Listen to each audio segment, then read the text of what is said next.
बाहर से आए वो तो जाने चाहिए ना, हमारे भारत देश में रह रहे बाहर से आके आके। अब हमें दिक्कत है, हमारे हमें जगह नहीं मिल रहा, वो लोग आके कमा खा रहे, हम उनकी कंट्री में जाके कमा खा नहीं सकते।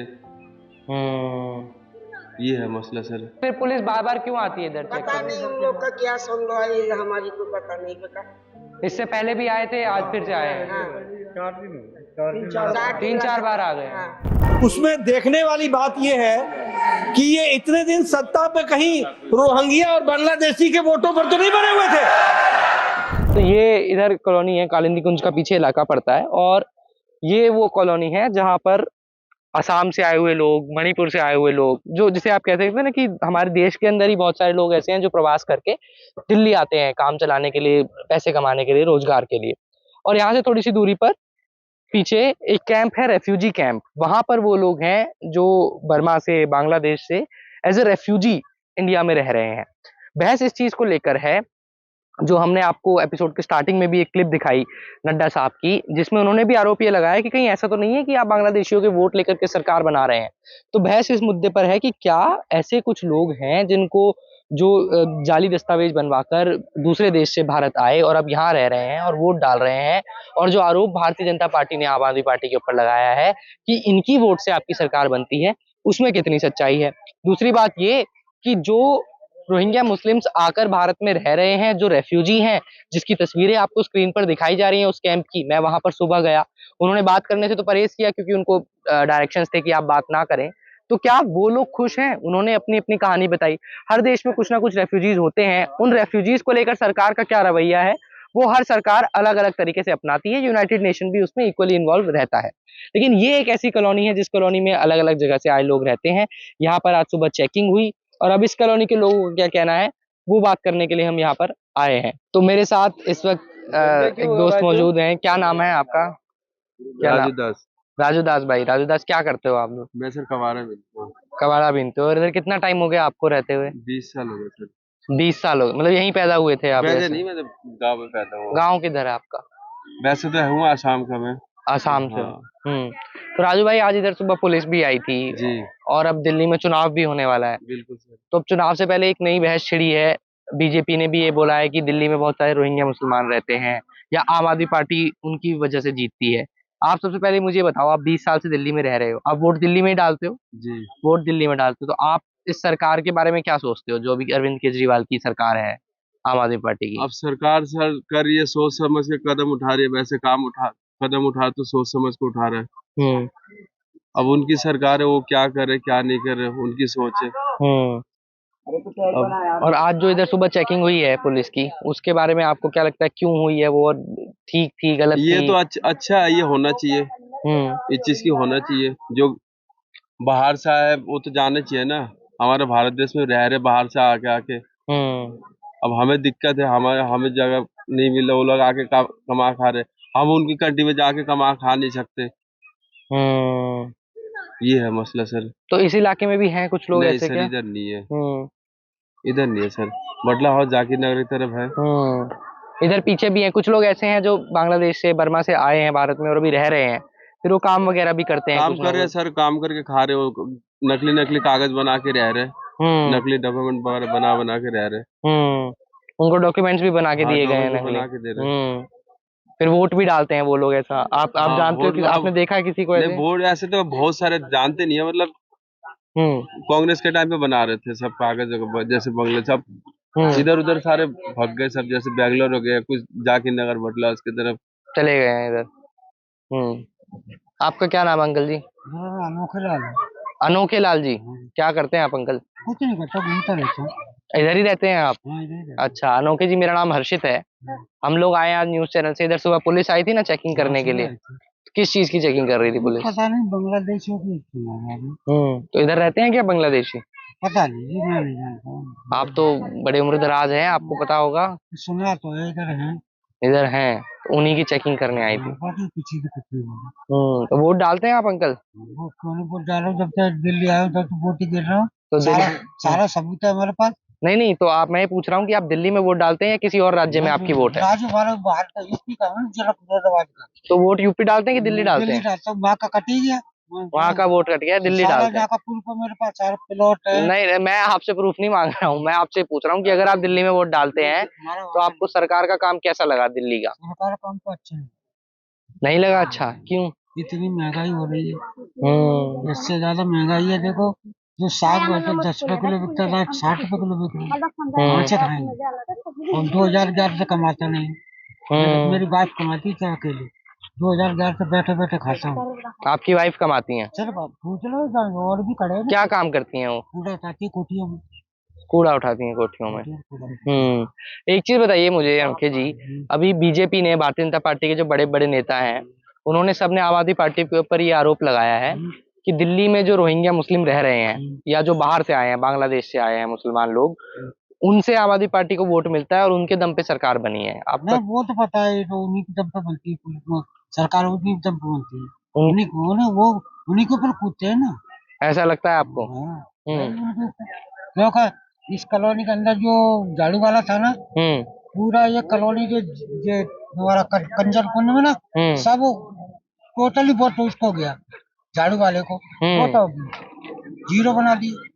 सारा वोट झाड़ू वाले को गया? नहीं गया, नहीं गया? एक भी नहीं गया। फिर किसको गया वोट? चला गया, पता नहीं कहाँ चला गया, भगवान जाने। हमने भी दिया था, मेरे घर में 6 वोट है। मेरा लड़के का है, मेरी बहू का है। तो आपने पिछले चुनाव में वोट तो डाला था? किसको डाला था आपने? वालों को ही दे रहा था। आम आदमी पार्टी को डाला था आपने? हाँ, पर भारतीय जनता पार्टी जो है वो ये कहती है कि आम आदमी पार्टी को तो रोहिंग्या मुस्लिम वोट डाल रहे हैं, ये जो आके दिल्ली में रह रहे हैं। वो तो वो जाने, पर जब जो ना झाड़ू वाला ये काम अच्छा कर रहा था। क्या? हमारी कॉलोनी के अंदर एक हाई फाई स्कूल बना दिया झाड़ू वाले ने, बच्चे जाना इसी कॉलोनी में, इसी कॉलोनी के अंदर है। और बच्चे भी अच्छे पढ़ रहे हैं, और सूचना अच्छी है बच्चों को, सारी सुविधा कर रखी है। और इस कॉलोनी बांग्लादेश से आए लोग भी हैं आपकी कॉलोनी में? नहीं, इधर जोगी मैं इतना नहीं जानता हूँ, पर है तो हैं, लेकिन इधर पर इतना पता नहीं है, पर है तो लोगों को मुँह सुनता है तो है इधर। है इधर, उसी की चेकिंग के लिए पुलिस आई थी आज। फिर बाकी कुछ चीजें कुछ नहीं बोली। बाकी जो तोड़ दो ये कर दो, इसलिए नहीं आई थी, मिलिट्री आई थी, पुलिस आई थी। अच्छा, बाकी कुछ नहीं करा बस तो कुछ बोला नहीं। वो डॉक्यूमेंट चेक करने के लिए आए। अपने छानबीन कर रहे हैं तो इसके कागज ओरिजिनल है, इसके लोकल हैं। तो आजकल तो भूत चल रही है। इसके बाद बांग्लादेश में पैसा कमा रखा है, पैसे दे देते हैं, नकली कागज बनवाए हुए हैं। नकली कागज है, ओरिजिनल जाकर नहीं, दिल्ली का ओरिजिनल नहीं है। तो हमारे पास पूर्व दिल्ली का ओरिजिनल है, उनके पास नहीं है। अच्छा अच्छा, आपका तो वोटर आई कार्ड बना होगा ना? सब कुछ है मेरे पास, बच्चे से लेकर 3 साल के बच्चे तक मेरे पास प्रूफ है। बच्चे मेरा 3 साल का पोती पोता है ना, उनका भी प्रूफ है मेरे पास। ठीक है, अच्छी बात है। इस बार किसको वोट देंगे आप? हम तो कांग्रेस को देंगे भाई साहब। कांग्रेस को देंगे इस बार? देंगे भाई, जीता है यार। कांग्रेस को क्यों देंगे आप वोट? क्यों देंगे, तो कांग्रेस शुरू से ही सही रही है। नेताओं ने खराब कर रखा कांग्रेस को, शुरू से कांग्रेस सही थी। तो आम आदमी पार्टी अच्छी नहीं लगी आपको? क्यों करो, आम आदमी पार्टी को फंसा दिया जाल में। और भारतीय जनता पार्टी, भाजपा, मोदी जी की जो पार्टी है, गोली मारो, वो तो शुरू से नहीं था। हमने शुरू से जब तक वोट गिरे ना वो उसके मोदी के, तब तक हमने अभी तक मोदी को वोट नहीं दिया। नहीं दिया है आपने? आइए आगे चलते हैं और लोगों से बात करेंगे। क्या नाम है आपका? मोइनुल हक। मोइनुल हक, क्या करते हो आप हक साहब? एक काम करता हूँ, काम करता हूँ। तो कब से रह रहे हो आप इधर? देखो 15-20 साल हो गया। 15-20 साल हो गया। तो पहले कहाँ थे आप इससे पहले?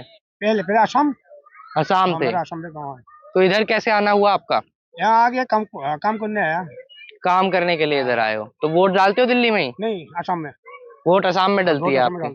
तो 15-20 साल तो हो गए आपको दिल्ली में? दिल्ली में हूँ, जो इलेक्शन आ जाएगा ढलने जाऊँ गाँव में। चुनाव आता है तो वोट डालने वहाँ चले जाते हो। तो इधर सुबह पुलिस आई थी?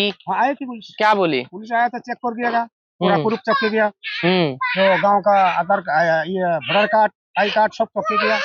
फिर एनआरसी देख गया, सब देख गया। तो पहले भी आई थी क्या, या आज पहली बार? नहीं, आज आते रहेगा, देख लो, कम से कम एक हफ्ता से आते रहते हैं। हफ्ते भर से आ रहे हैं? एक हफ्ता से। आगे देख लो, मेरा यहाँ देख लो 4 बार हो गया चेक करने के लिए। आपकी चेकिंग हो गई है? हो गया। कितनी बार हुई है? 3 बार हो गया मेरा चेकिंग। 3 बार आपकी चेकिंग हो गई है? मेरा चेकिंग आ गया, पूरा चेक किया, सारा घर का चेक किया। तो क्या बोल के गए चेक करने के बाद? चेक किया मैं क्या, देख लो, जो ये आगे तुम्हारा आई कार्ड, वोटर कार्ड सब गाँव का दे दिया, ले गया। पुलिस वाला बिल्कुल लेके गया, फिर देख के फिर फोटो खींच के लेके गया। फोटो खींच के ले गए। फोटो खींच के लेके गया। तो आपका आधार कार्ड असम का है? नहीं, आधार कार्ड यहाँ का है, वोटर कार्ड गाँव का है। वोटर आई कार्ड आपके गांव का है। तो आपको क्या लगता है क्यों कर रही है चेकिंग पुलिस ये? पता नहीं किसी से करा, वो आता रहा है, वो कोई बांग्लादेशी है ना कि क्या है, यही पूछ रहा है, यही पूछ रहा है। हम भाई देख लो NRC भी है, सब कुछ है हमारा, देख लो देख के चला गया। मैं ये चेकिंग इसलिए हो रही है, बता रहा है भाई कोई बांग्लादेशी है कि नहीं है। भाई मेरा बांग्लादेशी है ही नहीं, नहीं है इधर, नहीं हमारे यहाँ नहीं है। तो आप लोगों को दिक्कत होती है इस चेकिंग से? बार बार होती है? तो कोई दिक्कत नहीं है, देख लो दिन में 7 बार कोई दिक्कत नहीं है। क्या दिक्कत है मेरा, सब कुछ है। भारत का रहना है, भारत का रहने होगा, तो बांग्लादेशी थोड़ी हूँ मैं भाई, डरता हूँ, कुछ डर के भागूंगा, इसलिए भागूंगा। तो मैं भारत का बंदा हूँ, भारत से कहाँ जाऊंगा। यहाँ मैं आ गया, यहाँ तो मैं एक भी नहीं है, पूरा फैमिली मेरा यही है, पूरा फैमिली यही है, सबको देख लो NRC सब कुछ है। तो असम का NRC बना हुआ, तो सबको बताया NRC असम का हो गया, सबको है, सब कुछ मेरे पास है। अब बहस दरअसल ये छिड़ी है कि जो लोग आए हुए हैं दिल्ली के अंदर, वो लोग लीगल तरीके से आए हुए हैं या नहीं आए हुए हैं। अरविंद केजरीवाल अलग अलग जगह इंटरव्यू देते हैं तो वो कहते हैं जी मैं थोड़ी लेके आया, वो तो बॉर्डर से आए, तो बॉर्डर कैसे क्रॉस कर गए, ये भी एक सवाल है। दूसरा सवाल ये है कि इन लोगों की चेकिंग हो रही है। अब ये असम से, मणिपुर से आए हैं, छोटा काम करने वाले लोग हैं, दिहाड़ी पे पैसा कमाते हैं और अपना जीवन चला रहे हैं। आप देख रहे हैं जिस तरह की परिस्थितियों में ये लोग रहते हैं, दोनों तरफ चारों तरफ कूड़ा आपको नजर आएगा, इनके बच्चे, इनके परिवार सब यहाँ पर हैं। ज्यादातर लोग मुसलमान हैं जो यहाँ पर रह रहे हैं, चाहे असम और मणिपुर से आए हों। तो इनकी चेकिंग भी अब होने लगी है और ये सारी चेकिंगें हो रही हैं दिल्ली चुनाव की तर्ज पर, क्योंकि रोहिंग्या मुसलमानों को लेकर जो नया मुद्दा दिल्ली चुनाव में उभर कर आया है वो कितना असर छोड़ता है, ये भी एक सवाल है। आप इस सवाल का जवाब कमेंट में हमें जरूर दीजिएगा कि क्या आपको लगता है दिल्ली 2025 के विधानसभा चुनाव में रोहिंग्या मुसलमानों का दिल्ली में होना एक मुद्दा है या नहीं। और दूसरा बड़ा सवाल ये कि क्या अगर रोहिंग्या मुसलमान जो इलीगल तरीके से दिल्ली के अंदर हैं, जैसा कि देश के मंत्री जी ने, JP नड्डा साहब ने कहा, और भी इस तरह के नेता हैं जो ये बातें कहते हैं, तो इसकी जिम्मेदारी पहले किसको लेनी चाहिए? क्या बोली पुलिस? आधार कार्ड, पहचान पत्र सारे चेक कर रहे थे। तो पहले भी आए हैं, इससे पहले भी आए। 4 दफा हो गया। तो आपको कितना टाइम हो गया दिल्ली में रहते हुए, कितना साल हो गया? यहाँ पे मेरे को कम से कम 40 साल हुआ। 40 साल हो गया। पहले कहाँ थे आप? यहाँ पे गुजार गया, असम से आप इधर आए। गुवाहाटी का। तो पुलिस क्या बोली चेक करते हुए? बोला था जे कागज कौन बांग्लादेशी है ना असम की है, ये चेक करने का कागज देख रहे थे। तो इधर बांग्लादेशी है क्या? इधर कोई बांग्लादेशी नहीं है, सारा सबको आदमी क्यों परेशानी उठा रहे, सबका असम ऐसा नहीं है, किसी बाहर का आदमी है, बाहर का आदमी कोई नहीं, गाँव के आदमी। तो फिर पुलिस बार बार क्यों आती है इधर? पता नहीं उन लोग का क्या संदेह है, हमारी कोई पता नहीं बेटा। इससे पहले भी आए थे, आज फिर से आए हैं? 3-4 बार आ गए। मुझे तो पता नहीं बेटा कैसी आती है। तो आप वोट किधर डालती हो? आप वोट डालती हो? डालती हो असम में डालते हो? आप भी वो असम में डालते हो? आप दिल्ली में डालते हो? हम लोग असम का डालते हैं। 2 महीने के बाद पड़ेगा, 2 महीने का बाद हमारे असम का आइडेंटिटी कार्ड भी है। ठीक है, दिखाता हूँ यहाँ पर लोग जिस तरीके से रहते हैं। तो आप देखेंगे कपड़े सूखे हुए और एक छोटी सी टाउनशिप, आप इसको समझिए शहरी भाषा में, जो इन लोगों ने यहाँ पर बसाई हुई है, और अपना काम करके कबाड़ा बेच के इस तरीके से गुजारा होता है। तो इधर चेकिंग हो रही है और ये दिल्ली की उन बहुत सारी दर्जनों झुग्गियों में से एक झुग्गी है जहां पर इस तरीके से असम, मणिपुर या बिहार, पश्चिम बंगाल से आए हुए लोग रहते हैं। और अब उनके डॉक्यूमेंट्स को लेकर जो चेकिंग का अभियान है वो चलाया गया है कि कहीं इन्हीं के अंदर तो वो लोग नहीं है जिनको रोहिंग्या मुस्लिम बता रही है देश की सरकार, और बता रही है तो बड़ी जिम्मेदारी से बता रही होंगी क्योंकि बहुत जरूरी भी है।